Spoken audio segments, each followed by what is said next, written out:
Okay, Sino. Ah! This one still likes to run away, as promised. Kitties. Look at the good kitty. Look at the kitty.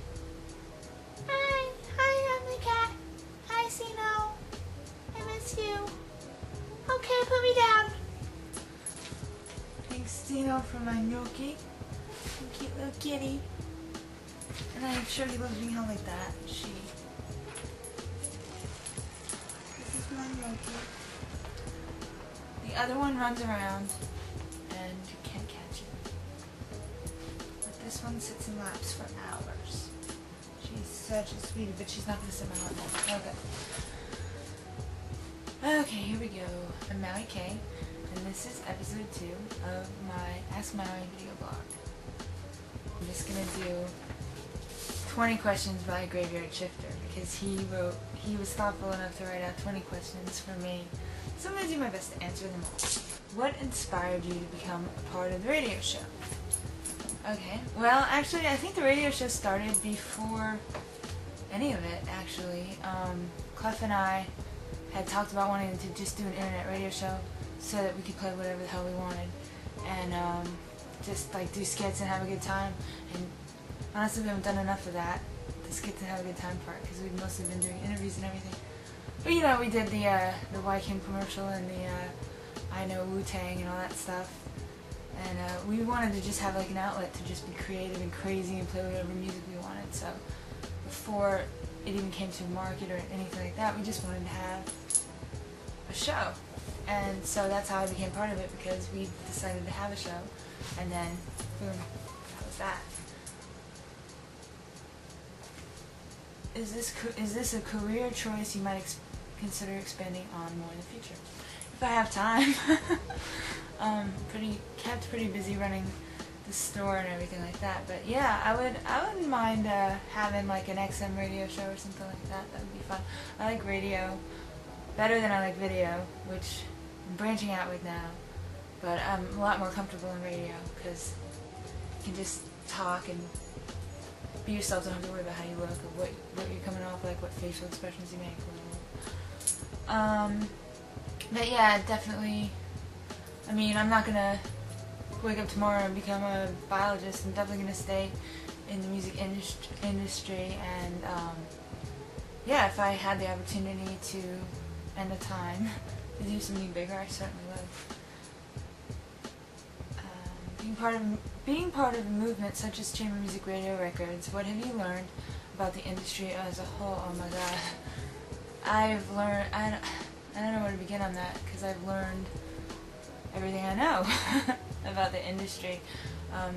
In the last year I've learned so much just from Chambermusik Records. I mean, I've learned about how difficult it is to run a record label, and just about, I've learned a lot. Definitely the way I deal with artists now and the way I used to has changed. I know a lot more about people,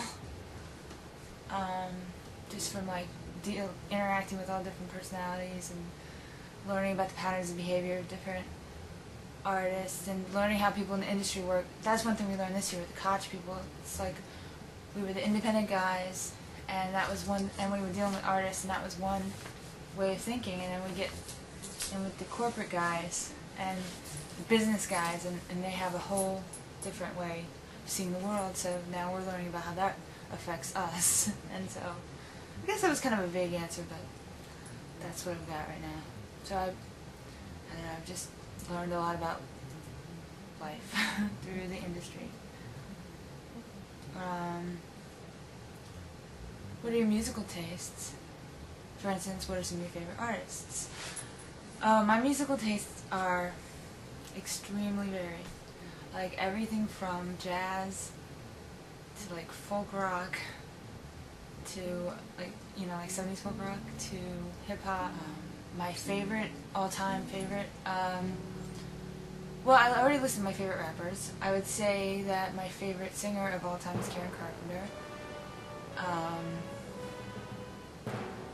I'm a big fan of Jaco Pastorius, who is a 70s jazz fusion bass player, like James Taylor, Radiohead. Man, I like some. I have such a long list. But yeah, Jeff Buckley is a rock. He's a rock guitarist, songwriter that died in the 90s, and huge fan of him. Him and Karen Carpenter, I'd say, are my two biggest singers, male and female. And yeah, I love Sarah Vaughan. Yeah, and yeah, Duke Ellington. Oh, Joni Mitchell and James Taylor and did I say James Taylor? Oh, Roberta Flack, Donny Hathaway. See, I'm a big 70s Beatles. So that's a taste, but like I said, there's, and I'm sure there's gonna be somebody that I'm like totally crazy about that I'll think of later.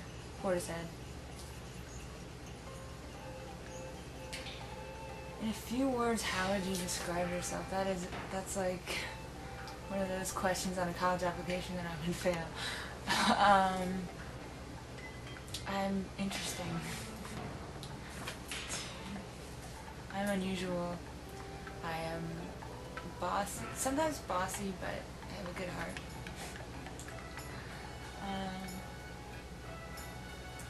I'm very giggly. Yeah. I'm loyal. That's a good word to describe me. I'm very loyal. I'm very protective. And as you see from Chambermusik, when I get down with something, that's pretty much till the wheels fall off. Apart from the radio and the chamber music movement, what other interests do you have in life? Well, let's see. Music in general. Not that I don't play anything or sing or anything like that, but I love music. I like doing funny, like I said, I like doing funny skits and stuff like that. I want to do more of that in the future. I love to read. I love video games.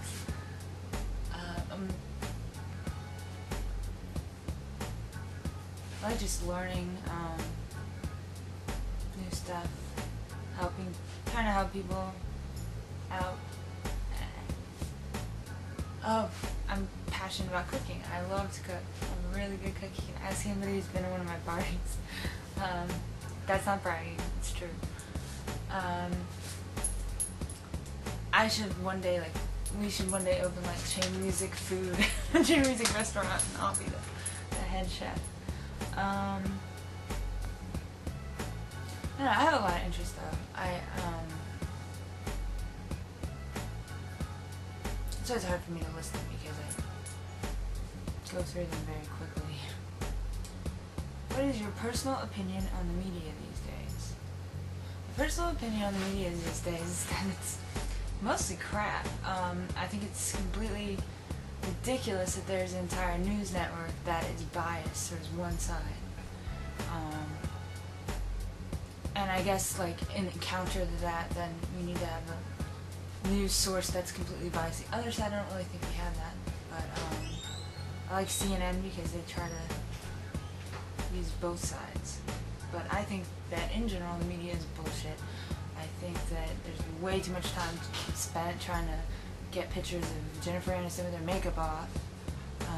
I think that the abuse of artists and the whole paparazzi thing is horrible, and I don't know how they deal with it because I'm pretty private. I couldn't stand having people following me around all the time. And I think that so on the media front, I think that they're just like sharks, and there should be some kind of protection